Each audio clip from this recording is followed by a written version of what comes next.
Hello everyone, welcome back to my channel. आज के इस वीडियो में हम पढ़ेंगे स्टोरी एंड स्केप। तो आगे बढ़ने से पहले अगर आपने अभी तक मेरे चैनल को सब्सक्राइब नहीं किया है तो प्लीज मेरे चैनल को सब्सक्राइब कर दीजिए, बेल आइकन को हिट कर दीजिए और अगर वीडियो अच्छी लगे तो प्लीज इसे लाइक और शेयर भी जरूर कर दीजिएगा एंड प्लीज वीडियो को पूरा अंत तक देखिए ताकि स्टोरी आपको अच्छी तरह से समझ में आ जाए। तो चलिए वीडियो को स्टार्ट करते हैं। Half of the story we have completed in our previous video, so today we will start from here. Well, here we are at last, said one of them. They climbed 5 or 6 more steps and then Dantes felt himself seized by the head and feet and swung in the air. तो वो जो 2 bearers थे जो कि dead body को लेकर जा रहे थे सी में फेंकने के लिए, तो उनमें से एक कहता है कि Here we are at last, हम लोग फाइनली उस जगह पहुंच गए जहां हमें पहुंचना था। उसके बाद वो दोनों 5-6 स्टेप्स और ज्यादा चलते हैं और उसके बाद डांटेस को अपने सर और हेड से बिल्कुल सीज हुआ फील होता है और उसे ऐसा फील होता है कि उसे एयर में स्वंग किया जा रहा है, उसे झुलाया जा रहा है हवा में। 1 said the bearers, 2, 3 and away. And at the same instant, Dantes felt himself flung into the vast emptiness. डांटेस ये सुनता है कि वो दोनों बियरर्स काउंट कर रहे हैं 1, 2, 3 एंड अवे। उसके बाद उसी समय इंस्टेंटली डांटेस को ऐसा फील होता है कि उसे एक विशाल से खालीपन में फ्लंग मतलब पटक दिया गया है, फेंक दिया गया है। Flying through the air like a bounded bird, falling with a terror that turned his heart to ice.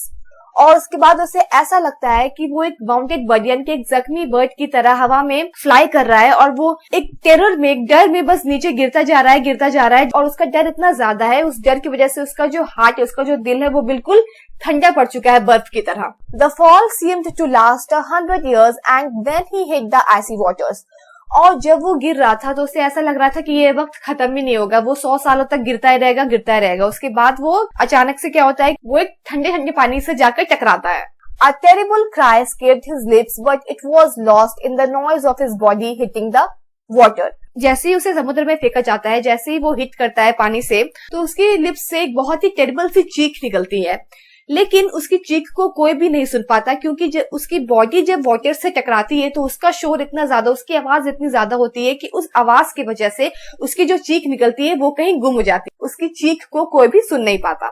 Dantes had been flung into the sea and the heavy stone tied to his feet was dragging him down. तो डांटेस को सी में फेंक दिया गया और जो heavy सा stone उसके फीट पे टाई किया गया था, बांधा गया था, उसकी वजह से डांटेस जो है वो स्टोन उसे नीचे पानी की ओर ड्रैग कर रहा था, खींच रहा था। The sea was the cemetery for the Chateau d'If. Cemetery means a place where dead bodies are buried. मतलब वो प्लेस जहाँ की डेड बॉडीज को, लाशों को दफनाया जाता है, बरी किया जाता है।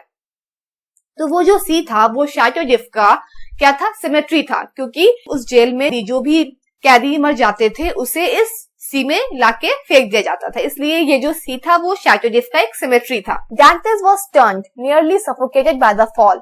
तो उस फॉल की वजह से डांटेस जो है वो बहुत ही ज्यादा स्टन्ड था, बहुत ही ज्यादा भौचक्का था और उसे बहुत सफोकेशन भी फील हो रहा था, वो उसे सांस लेने में भी काफी दिक्कत हो रही थी। He knew he could not hold his breath for much longer. और उसे ये पता था कि वो ज्यादा देर तक अपनी सांस को रोककर नहीं रख सकता। His knife was in his right hand and he quickly cut the sack open. तो उसके राइट हैंड में उसका नाइफ था, तो डांटेस उस नाइफ से जल्दी से सैक को कट कर देता है जिससे कि सैक ओपन हो जाता है। Freeing his arms and then his head. उसके बाद वो अपने हाथों को फ्री करता है, उसके बाद वो अपने फिर सर को फ्री करता है। But The stone was still pulling him down. लेकिन जो स्टोन उसकी फीट पर टाई हुआ था, जो कि बंधा हुआ था, वो स्टोन उसे अभी भी नीचे की ओर खींच रहा था। He bent his body under the waves and with a supreme effort cut the cord around his legs. तो वो अपनी बॉडी को थोड़ा सा बेंड करता है, उसके बाद सुप्रीम एफर्ट मतलब सर्वोच्च प्रयास के बाद वो उस कॉर्ड को कट करने की कोशिश करता है जो कि उसके फीट पर बंधा हुआ था। He kicked out strongly and rose to the surface. तो उस कॉर्ड को कट करने के बाद वो एक जोर से किक मारता है और उसके बाद वो समुद्र के पानी की जो सतह है उसके ऊपर आता है। Taking a deep breath, he plunged below the water again since he did not want the men to see him from above. तो पानी की सतह पर आने के बाद वो बहुत ही गहरी सांस लेता है, उसके बाद वो दोबारा से अपने आप को पानी के अंदर डुबा लेता है ताकि वो जो 2 लोग हैं जो कि उसे अभी अभी फेंक कर गए हैं पानी में, वो उसे देख ना ले ऊपर से। When he rose a second time, he was 50 paces from where he had first sunk. उसके बाद जब वो दोबारा से पानी की सतह पर आता है तो अब वो उस जगह से 50 कदम आगे था जहाँ की उसे डुबाया गया था। Above him was the black sky, before him was the vast expanse of waters whose waves foamed and roared as if before the approach of a storm.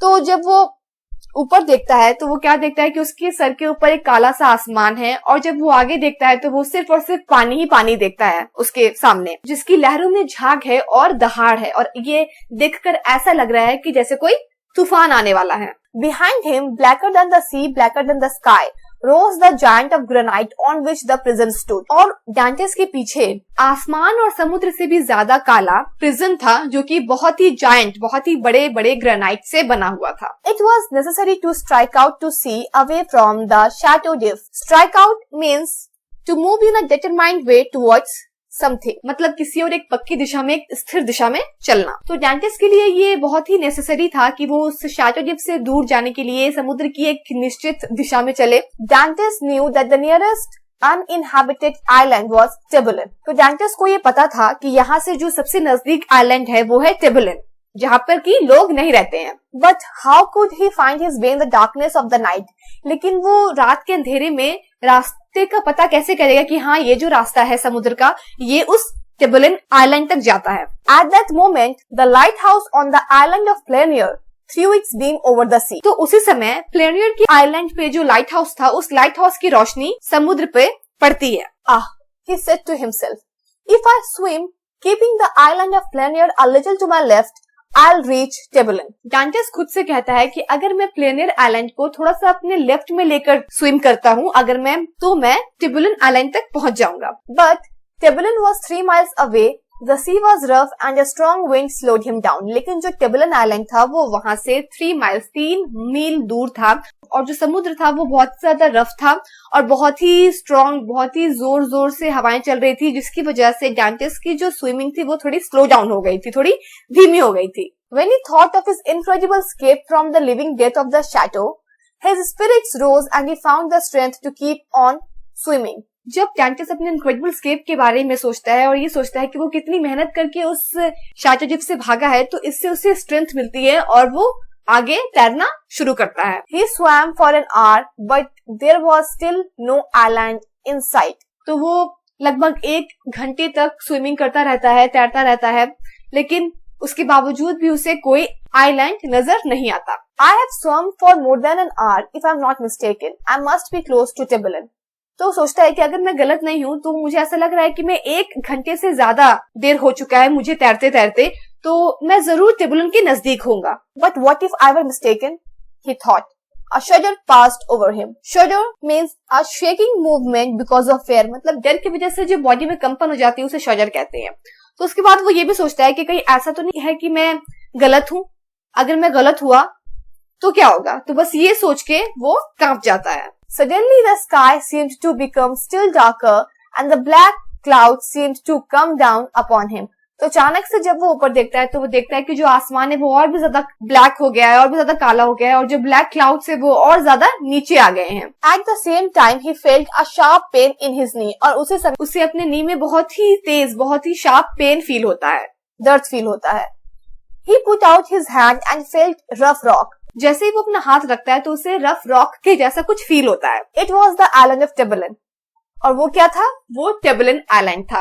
Dantes rose, advanced a few steps and with a prayer of gratitude stretched himself out of the rocks. तो डांटेस कुछ कदम और आगे बढ़ता है और a prayer of gratitude मतलब शुक्रिया अदा करते हुए अपने आप को उस रॉक पर, उस पत्थर पर स्ट्रेच आउट कर लेता है. Which seemed to him softer than the softest bed he had ever slept in. उसे बहुत खुशी होती है कि फाइनली वो शैटो डिफ से भाग गया सक्सेसफुली और वो टिबुलन आइलैंड पहुंच गया है. डांटेस इतना ज्यादा थक जाता है कि वो जो रॉक है वो उसे सॉफ्टेस्ट बेड से भी ज्यादा सॉफ्ट लगते हैं. In a few seconds, in spite of the wind and rain, he fell into the deep sweet sleep of utter exhaustion. Utter means complete and total, मतलब पूरी तरह से. वो इतना ज्यादा थका हुआ होता है कि वो विंड और रेन के बावजूद भी उस रॉक पर लेट जाता है और बहुत ही गहरी और बहुत ही मीठी सी नींद में सो जाता है. So that's all. This is adapted from the Count of Monte Cristo by Alexander Dumas. Hope आपको स्टोरी समझ में आ गई होगी. अगर आपका अभी भी कुछ डाउट्स हैं, then go through the video one more time. और अगर वीडियो अच्छी लगी हो तो please like, share, comment, subscribe and hit the bell icon. We'll meet in our next video very soon. Till then, bye.